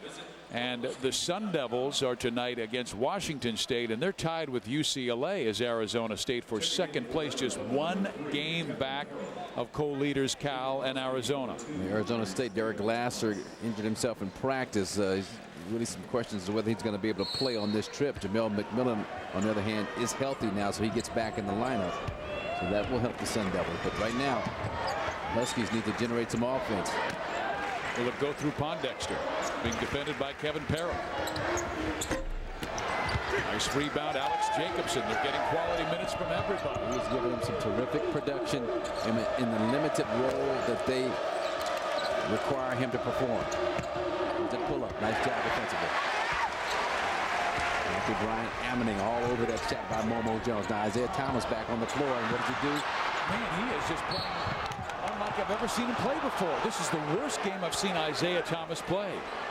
He's 2 for 8 from the floor, has made numerous turnovers, does not have an assist. Yeah. And he had, about 4 or 5 games ago, done a nice job stringing together a couple of 4 or 5 assist games. Abdul Gaddy picks up his 4th foul, so he must go to the sideline. So they'll go with Suggs, Thomas in the backcourt, and a front line of Holiday, Pondexter, and Brashears. And Brashears is in foul trouble as well. Sean Miller, you're trying to, with the foul trouble you have with Horn with 4, Williams with 4, so you got to try and ride this crew for as long as you can, and they're making it easier on you because they're playing so effectively. Wise back in, Parham, Lavender, Fogg, and Jacobson. Got the screen, didn't take the shot. Yeah, with Isaiah Thomas, I think the fact he didn't start had more to do with his offensive decision making. You mentioned it, no assist in that first half. 2 for 8 from the field, some bad shots, got himself into trouble off the dribble. Shot clock down to 7. They've got to get it to Lavender. He may have to take a force, and he does. And Pondexter with the loose basketball. Suggs is hammered by Kevin Parham. And that's a similar play that Parham did against Ty Abbott of Arizona State. Coming from behind, not going to allow the dunk shot opportunity. He gets a lot of arm, a little bit of ball, a little bit of head. That was a lot cleaner than the play he made against Ty Abbott. And I love the officials on that. I saw both Scott Thornley and Michael Reed sprint to that baseline to make sure they separated the kids in case the emotions got going too high. Scott Suggs, a sophomore from Washington, Missouri. He knew Lorenzo Romar when he was the coach at St. Louis. Nadyatsko comes back in with 4 fouls. Remember, Horn, Williams, and Nadyatsko each with 4 fouls for Arizona. Washington's foul trouble has Abdul Gaddy, their starting point guard, with 4. I think the only reason you take Alex Jacobson out of the game is because he's winded, because he's not, he hadn't played this many minutes since modern day. Good point. but he played effectively, knocked down a jumper, contested some shots on the inside, some strong rebounds, picked up some loose balls on steals. 50-47. Washington by 3, inside 12.5 to go. Nick Wise, an All-American candidate, has really struggled in this game. 1 for 9 from the floor and 2 points. Thomas and company defense has been very strong on Nick. That's the beauty of this game, though. Still plenty of time to redeem yourself. Look at Solomon here. Shoehorn himself through 2 defenders, 2 powerful defenders, and create space to get that shot off and foul. And you're seeing these young kids really gain some confidence. Well, one powerful player in Tyrese Bashears. Suggs on the backside, not that hard to power your way through, but just a great move on the part of Solomon Hill. And that's the 4th foul on Tyrese Bashears. But you and I have enjoyed watching Arizona's practices this year because Sean Miller gives a lot of confidence. This is a lot like Lute Olson's teams. Well, I mean, Brendan Lavender is the perfect example. He struggled big time, but the coaching staff, Sean Miller, just encouraged him to shoot himself eventually out of that slump, and he did. Scott Suggs for 3. You got to watch out for this kid. He's got one of the quickest release since the Stanger Mike Glenn of Southern Illinois Saluki fame. Kevin Perrin spins out. Nadyatsko gets the offensive rebound. New shot clock. Wise will settle things down. He's looking for the pick and roll. Going to continue to give Nick Wise the ball, set ball screens for him. Nice move by Solomon Hill. Nice. Count the basket. Wow. Is that 11 for Solomon Hill? What is it? He is And Scott Suggs travels.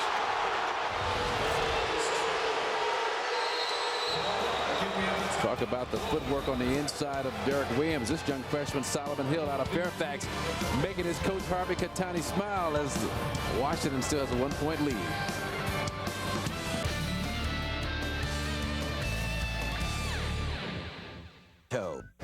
What a game we have for you in Seattle, Washington. The Huskies by 1 over Arizona. It's time for our Motel 6th man of the game. Lamont Momo Jones out of Harlem, New York.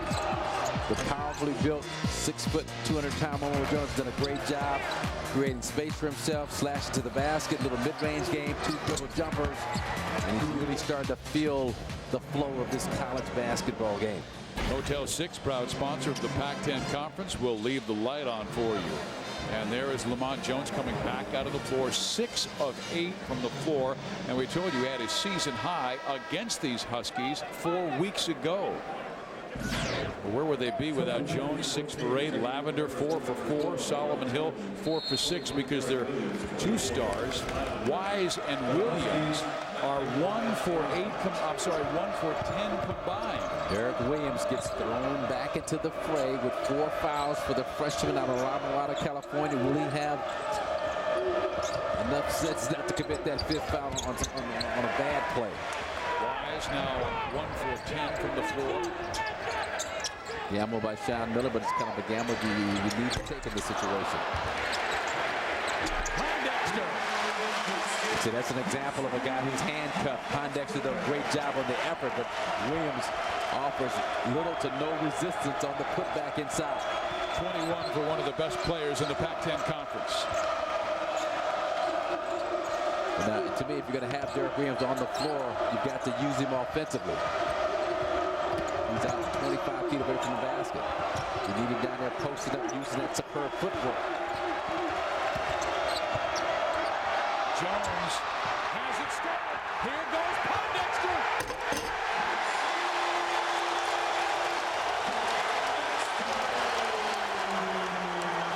Timeout, Arizona.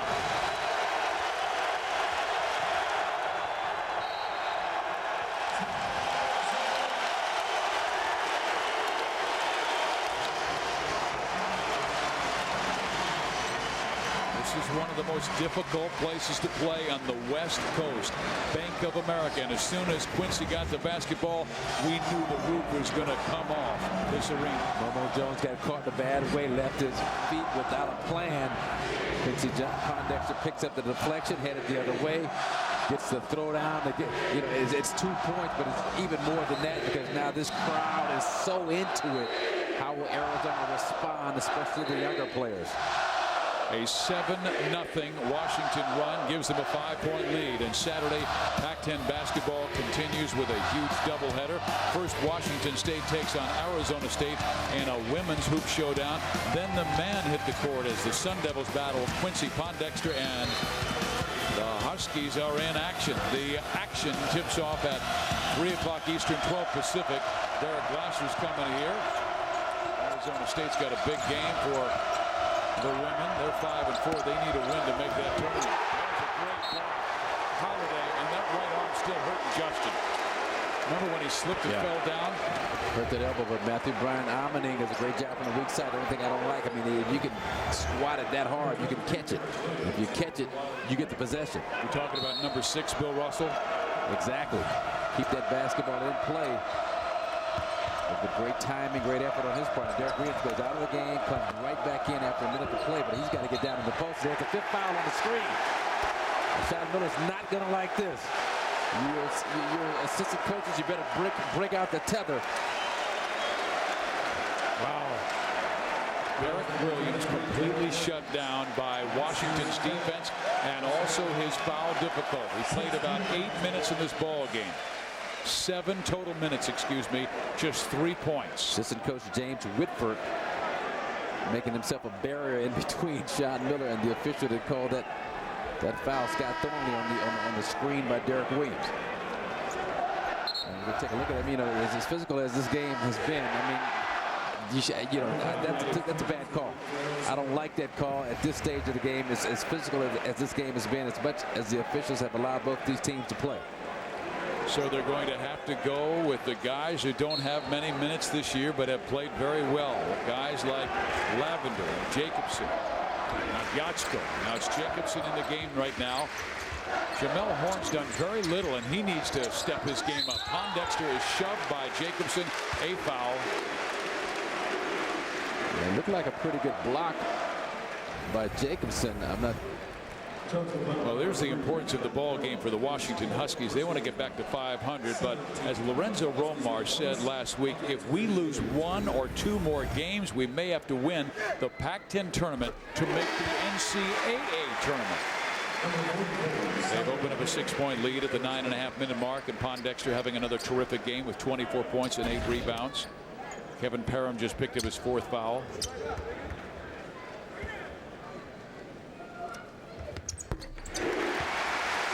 What do you do to try and help Nick Wise to get off the schneid and make himself a factor in this game? I mean, the high ball screens haven't been effective. The screen.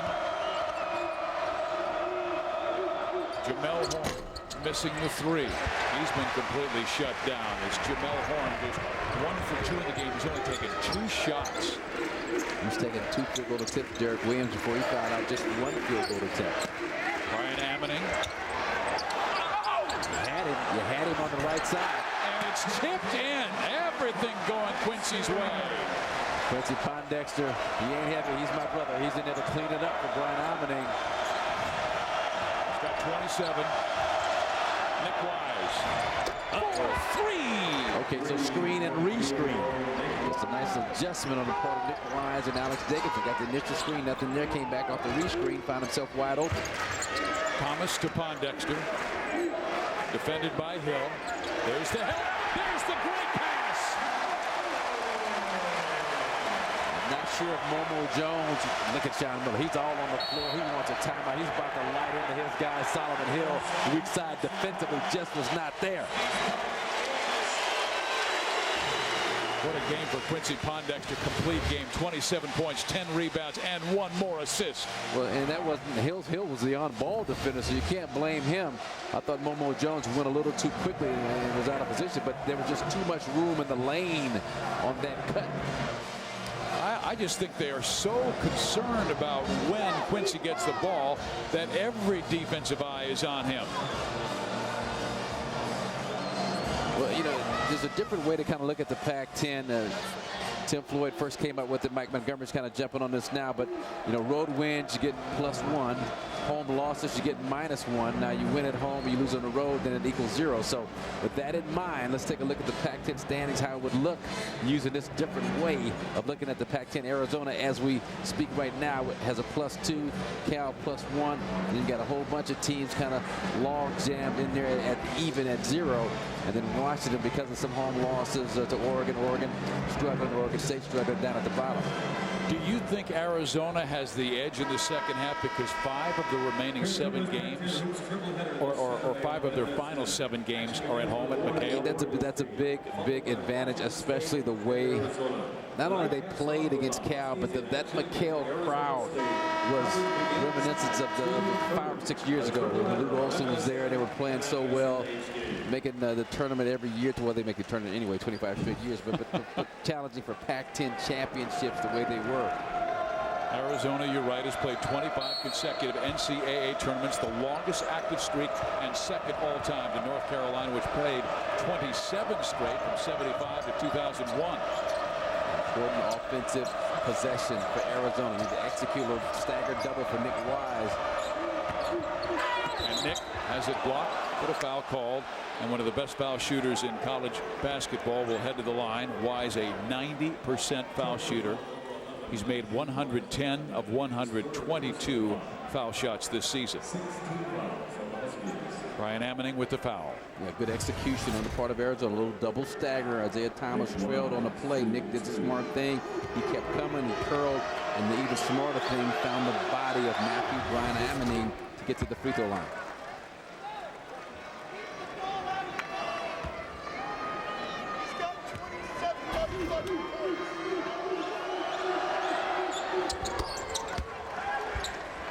It's a 6-point ball game. Solomon Hill has got to continue to try and put the defensive effort on one of the best offensive players in this league, in Quincy Pondexter. Somebody forgot where Scott Suggs was playing. Well, Momo Jones, I think that's going to get him a seat on the bench. You know, that last double team on Quincy Pondexter, I thought was ill-advised. That time just lost contact with Scott Suggs, which you cannot do. Know the scouting report. They completely shut down Jamel Horn, just 2 points after he scored 22 in Tucson. And Hill is picking up the foul, and that will be the 4th on Brian Ammoning.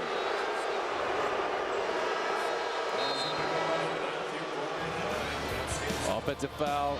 It's going to be block call on Ammoning, but it's been a block party at the other way for the Huskies, as everybody's got into the act of doing a nice job of challenging the contestant and getting those shots out of here. They have yet to win a game away from Seattle, but their defense at home is remarkable. And the way they take the stars out of the game. I mean, Nick Wise, Jamel Horn, Derek Williams came in averaging 42. They've been held to 10, and half of them by that guy, Nick Wise, who averages 16 and has scored just 5. Solomon Hill at the free throw line misses the first, and Arizona, the top foul shooting team in the conference, at 75% as a team.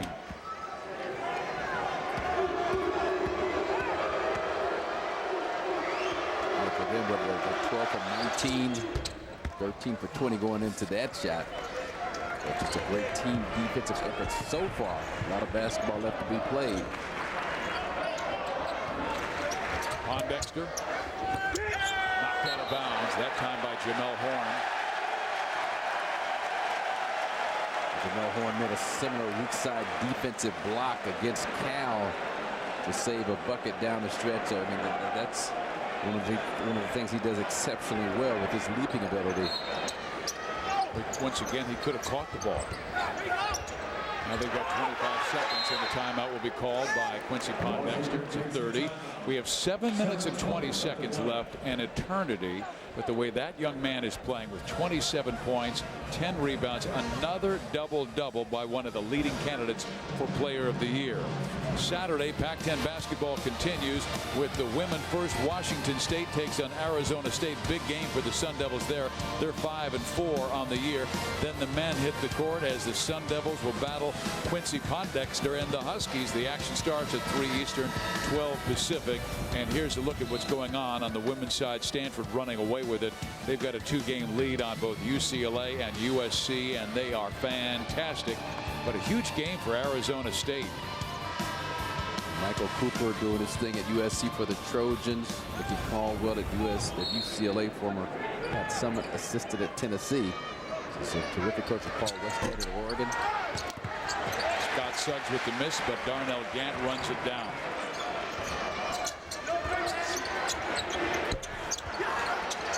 Another offensive rebound, and that's where Washington kills you, particularly at home. They average 16 offensive rebounds at home. Finally, Hill comes down with a miss. Notice Isaiah Thomas, that possession, a lot more subdued offensively, real aggressive, trying to get to the basket in the first half, a little out of control. Nice move by Horn, then throws it away. Here's Isaiah Thomas. Yes!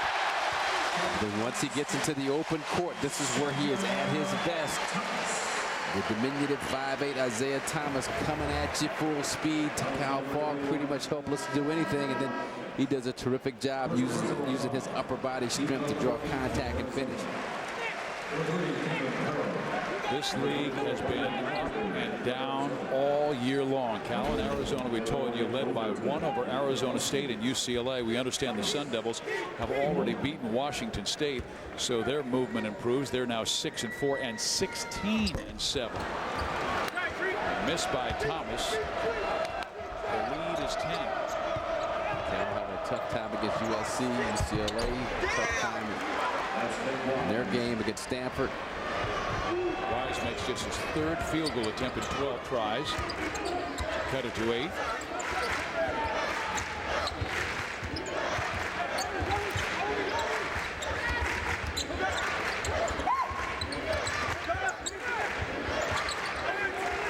He's showing a little patience, running some time off the clock. There's the steal, and they mob Wise back for a call.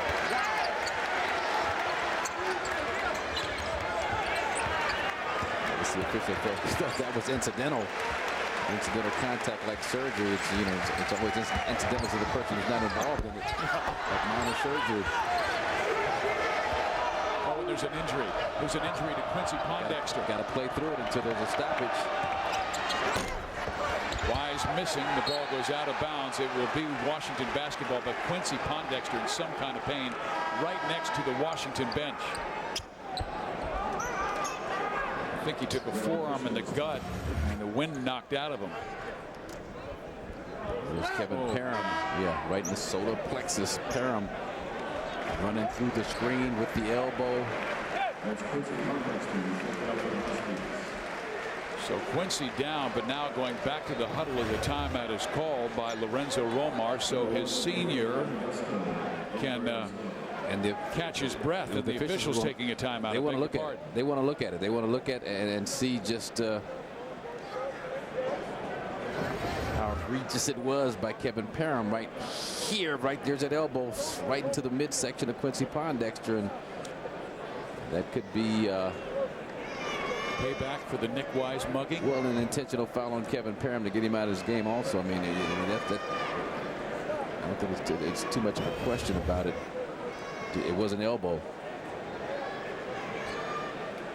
Right now, Washington with an 8-point lead inside of 6 minutes to go, and Quincy Pondexter having a monster game at 27 points and 10 rebounds, making life difficult for Kevin Parham, a young freshman from the Bronx, New York, who has been asked to defend him much of this evening.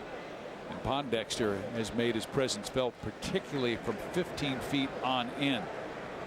when he's got that mid-range game going, Quincy Pondexter, he's very difficult to stop. And then you, as you mentioned, you throw in the fact that he's going against a couple of freshmen. Pac-10 final scores to announce for you.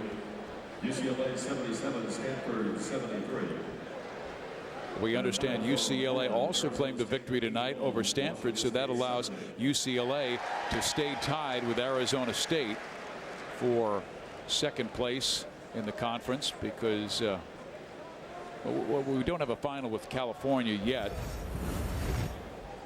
And California, with 2 seconds left, is losing to USC. So if Cal falls and Arizona falls, they will be a four-way tie for first place Just between like the we'd like. Bears, Wildcats, Sun Devils, and Bruins.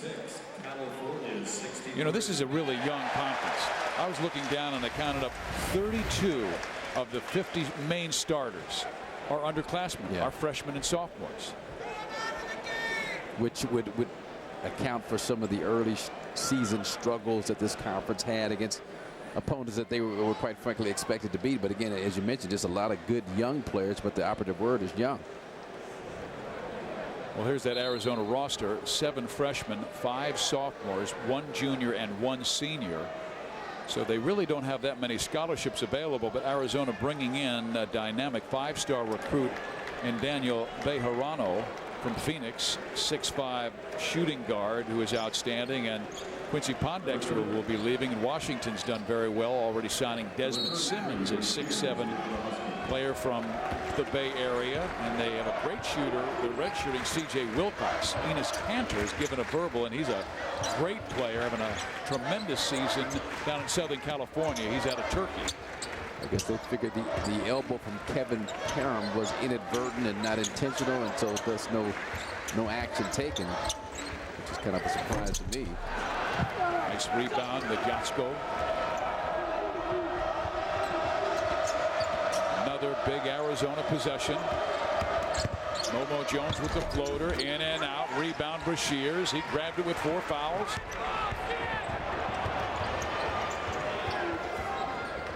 Parham on Pondexter. Huskies a lot more deliberate in the clock. You know, is what they want to try and milk a little bit. Be very methodical in their offense. And they're making sure the offense goes through 2-0 Pondexter. Where he likes the ball with his back to the basket right side, so he can do that. Gets to the middle, but didn't finish. Push it ahead to Brendan Lavender. He's been quiet in the second half, hasn't even taken a shot. And it's a foul against Washington. Brendan Lavender has received the amped up defensive attention because of the way he was shooting the basketball in that first half, 3 for 3 from the three-point line. USC, we understand, just beat California 66-63. So Cal is 6-4. Unless Arizona makes a remarkable comeback in this game, we'll have a 4-way tie for first place in the Pac-10. The roller coaster ride continues. I tell you, it's going to be an exciting Pac-10 conference tournament. Every single game is going to be close. So fans, get your tickets now. You know, we say it oftentimes, but it's really true this year, fans. Really true. I mean, any team, even in an Oregon State, the team that's just 3 games out of first place going into tonight's game, it can be problematic for you. Everyone but USC obviously has seen that going to participate in postseason play. Now Jatsko got his hand on it. Ahead to Momo Jones. The power move. Got it. Here they come. A couple of defensive stops here. Some production at the offensive end. The steal by Jatsko. This kid has really grown up tonight. Yeah, nice job. Weak side defensively, just kind of playing a middle linebacker kind of a role, just reading the eyes of the passer. Oh boy. Overton bumped by Momo Jones. Timeout on the floor. 3:51 left. Do the Huskies have enough to go 15-1 at home this year?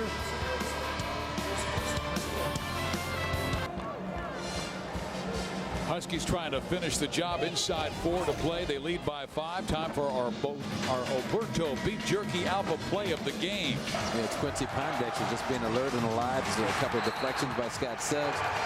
Pondexter's alert. This leads to that easy finish at the other end. Kind of gets to put that athleticism on display. Cocks the hammer, throws it down. It has been such a physical game. I never thought Arizona would be in it with Nick Wise shooting 3 for 13, or I haven't heard too many players fouling out in 7 minutes like Derek Williams did, and he had to play huge. But you can see Horn, Williams, Wise combining for 42 points this year, and they have scored just 14 tonight, and yet they only trail by 5. I mean, Cal Fogg 1 for 7. Jamel Horn, you talked about 1 for 2, just 2 field goal attempts. And yet, as you mentioned, I mean, this is still up for grabs. Tonight, Benoit Overton drops the first. He is a 71% foul shooter. He came from the same high school as former Arizona great Jason Terry. I asked him before the ball game if he knew Jason. He said yes, he did. He comes back, and they have worked out in the past. Kind of a 206 brotherhood up here. Aaron Brooks, another terrific Franklin High School grad. Houston Rockets, former Oregon standout. But now, where do you go? Well, the Nick Wise, he's the senior. He's the guy that you've counted on so many times to make the big plays. You got to continue to do it. Overton's defense knocks it out of bounds. There's still 18 seconds left in the shot clock. Very important possession for this young Arizona team. Overton's like, I am your shadow, Nick Wise. Wherever you go, I go. I will follow you. Tried to get the screen and a good one from Yatsko.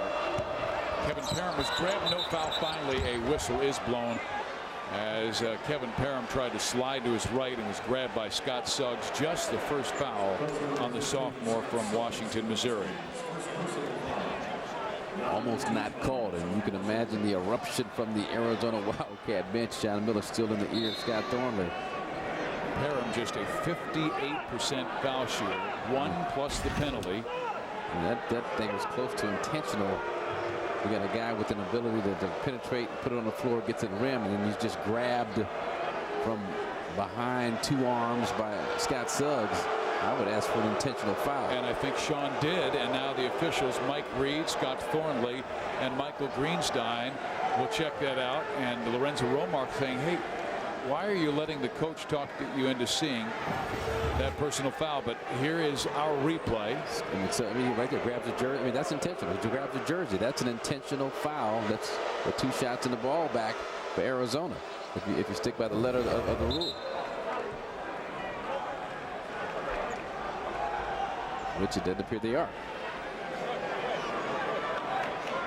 But good try by Sean Miller nonetheless to plant the seeds in the official's mind. They'll have net Yatsko, Hill, Parham, Wise, and Fogg on the floor. That's 3 freshmen and 1 sophomore and 1 senior. Perrin, a 58% foul shooter, drops the first, giving himself a chance for the second and making it a 5-point game. He does. This is a young man who had a stress fracture in his left foot November 15th. Didn't even play in a game until December 14th. Missed a month. I see his little false motion around the perimeter. Again, looking to milk some time off the clock. Then go inside for the Quincy Pondexter post-up. Or pop out. Isolation against Solomon Hill. Hill stays on him defensively. Quincy Pondexter will wind up at the free throw line to shoot 2 shots already with a double-double. 27 points and 10 rebounds, and that was personal foul number 3 on Solomon Hill. And Arizona, they understand. I mean, they're right there. They're knocking at the door. Obviously, the window of opportunity. They've got to be productive every single possession at both ends, pretty much, to have a chance to pull this thing out. And have things like that happen. 1 or 2 free throws by Quincy Pondexter. And here's where they've got to make some hay here, the offensive end. Wise split the defense, misses the layup. Not Yatsko with a big rebound.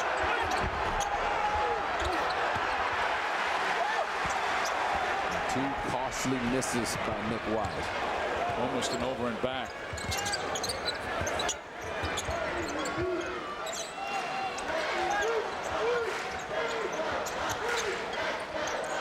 Pass around the perimeter. Still just a 2-possession game with more than 2 minutes left. Semi-delay action. And then you got Pondexter against the big fella out front, not Yatsko. Shot clock down to 4. Pondexter for 3. No. Rebound. Harrell. I mean, you got to recognize that sooner if you're Illinois Overton.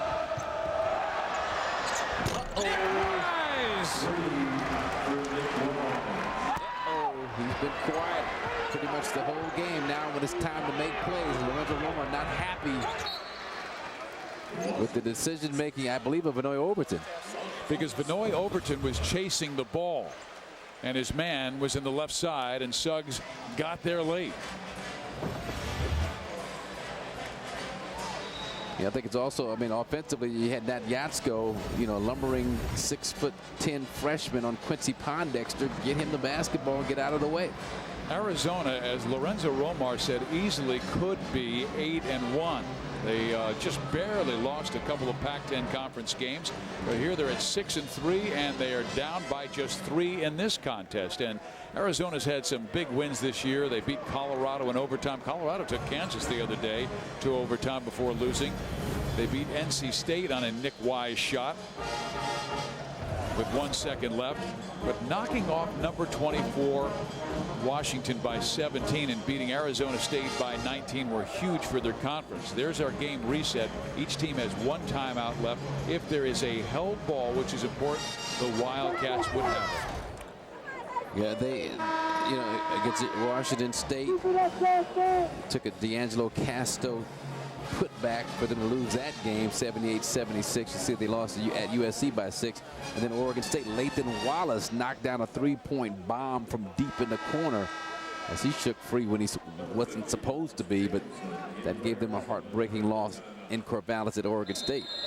And this week is the first time the Wildcats have been in first place this late in the season since March 5th, 2005, the date Arizona clinched its last Pac-10 regular season title.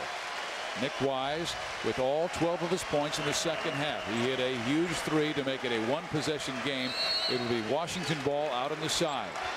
This is an interesting position for the Huskies to be into. I mean, this season has been an up and down season. They've looked like world beaters at times, especially at home. Other times, they haven't.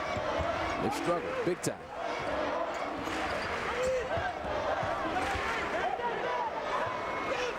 Hill on Pondexter. Solomon with 3 fouls.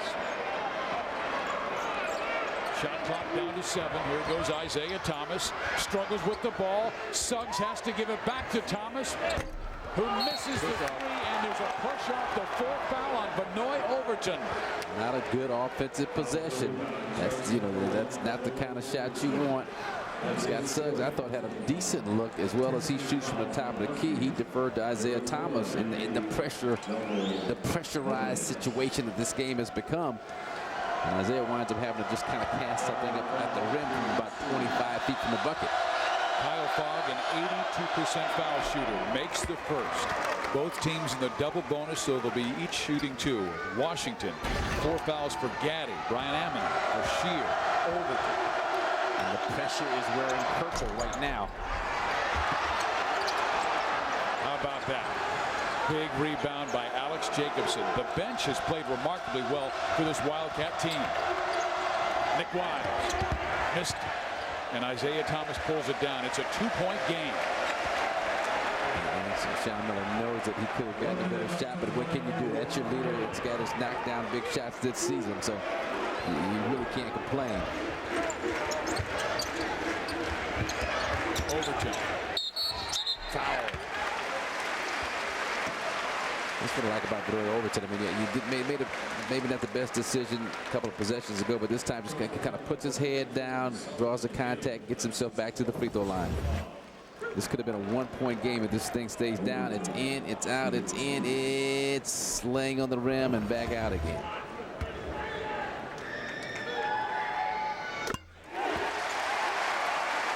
The upperclassman stepping up. The junior Vinoy Overton drops the first. He is 4 for 5. He's really improved his free throw shooting. I mean, he was down in the mid-60s about a month ago. Now he's up to 77%. He's made it a 2-possession game.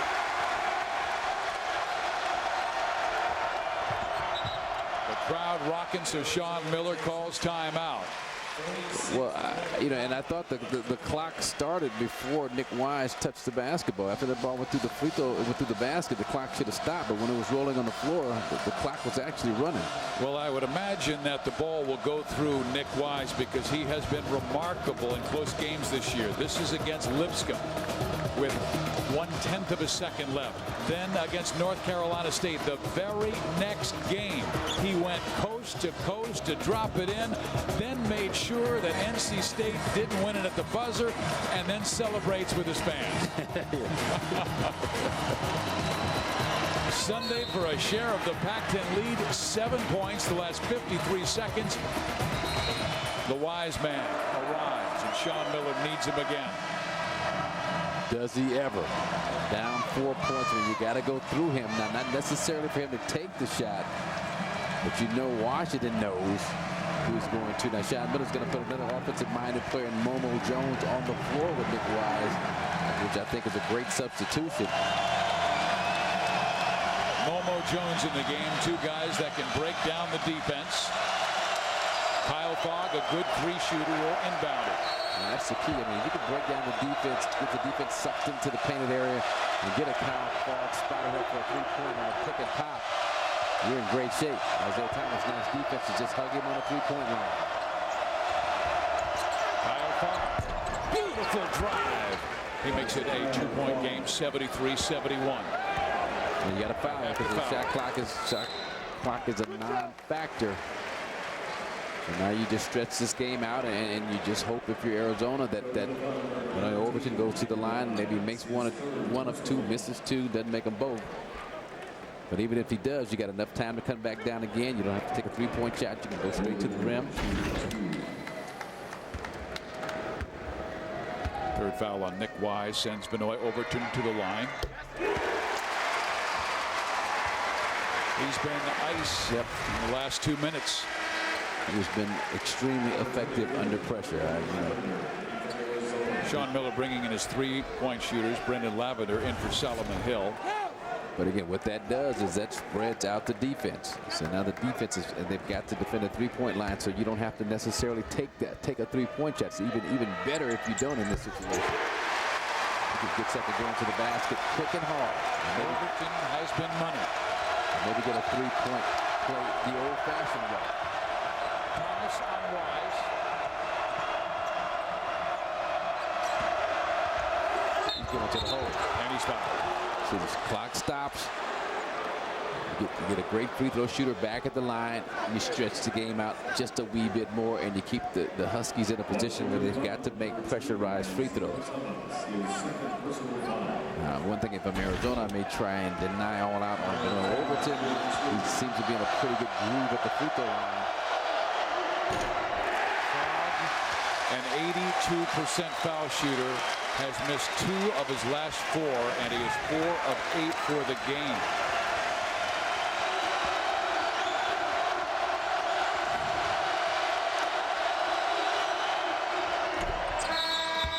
Makes 1 of 2. Hill is back in for Lavender on defense. Lorenzo Romar has his best foul shooters in the game. On defense, and maybe to commit a foul right away. They throw it long to Scott Suggs, who's taking it up and misses the layup, but he is fouled, and I believe that it will be called against Kevin Parham, and that is the 5th on Kevin Parham. It's almost like Scott Suggs asking Justin Holiday, why you put me in that position, man, where I got to chase that thing down and then try and finish a play. Fortunately for him, he was fouled. Kevin Parham going to go up top to try and get this thing on the block, and wow. A whole lot of contact on the challenge by Kevin Parham. With 17.5 seconds left, it will send Scott Suggs, a 78% foul shooter, to the free throw line. As Arizona trying to come back, Parham fouls out. Derek Williams fouled out in only 7 minutes, and they really missed the talented freshman from Southern California, as Williams, one of the top freshmen in America, came in averaging 16 and 7 and held to just 3.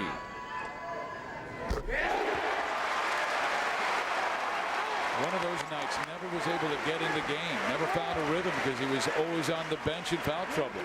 Yeah, and credit again the Huskies for going at him too, and making him have to play defense, and making him have to think about staying on the field. Washington's making their foul shots to put this game in the deep freeze.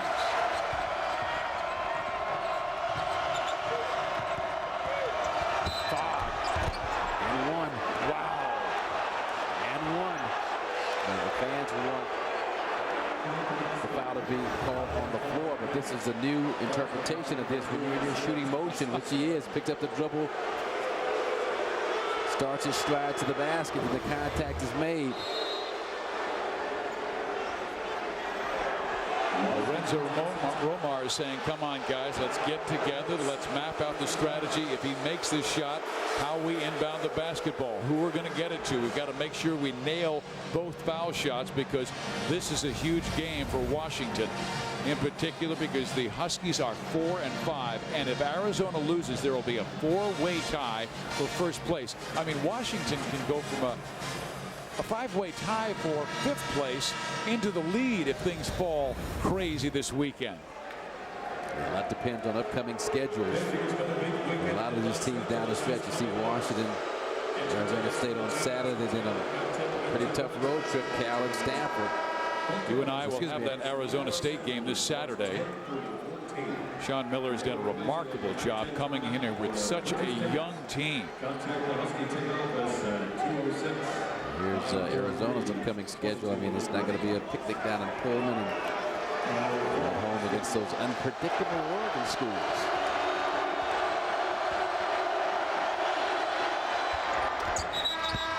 Fogg answers the bell with a 3-point play, and he has stepped up his game as the youngster from Brea Olinda now has 13 points. But Suggs doing the same thing. Home run, just streaking down the floor. DJ Shumpert has come in. And a foul is called against Momo Jones on Benoit Overton, who's been marvelous from the free throw line tonight. Overton has missed just 1 foul shot. He's made 7 of 8. And most of those have been coming in the final 2 minutes of this game when Washington has been able to hold the lead. Double bonus. He'll have 2 shots. Overton shooting 2.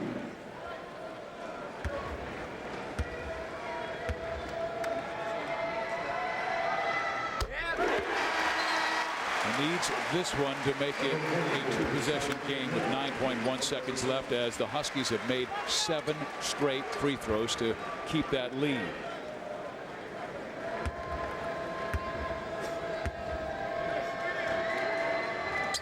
You want to pressure without fouling, make Arizona have to take some time off the clock before they get a pretty decent look. Wise misses. Pondexter rebounds. Why not Quincy? The mighty Quincy with his 12th rebound of the game. Another double-double for the great senior from Fresno, California. And that rebound is like the nail in Arizona's coffin.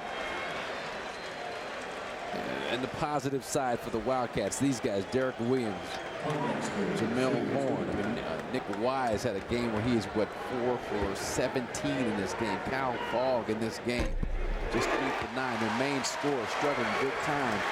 And yet, Arizona still within striking distance with a chance with some luck on there, some fortune, good fortune on their side to pull this thing out. So that bodes well for this young Arizona basketball team. 30 points for Quincy Pondexter. Game over. Fans, we have a 4-way tie for first place in the Pac-10 Conference. And the Washington Huskies are now 15-1 at home this year. Quincy Pondexter, big-time performance for his basketball team. Does just about everything. 30 points, knocking down jump shots, coming up with some great defensive plays, just active steals, finishes, doing everything that his team needs, doing what a senior's supposed to do. And we talked about lighting the fire under these Huskies. He did just that, Steve Fiziano. And that's our Just for Men hair color player of the game, Quincy Pondexter. 30 points on 10 of 17 shooting from the floor, 10 of 15 from the foul line. And the Washington Huskies in the Pac-10 Conference are back to 500 and within one game of first place. So that's it from Seattle, where the final score is Washington 81, Arizona 75. Saturday, it's a Pac-10 doubleheader. First, Washington State takes on Arizona State in a women's hoops showdown. Then the men hit the court as the Sun Devils battle the Huskies. For Marcus Johnson, I'm Steve Fiziak. You have been watching Pac-10 Hoops presented by KFC.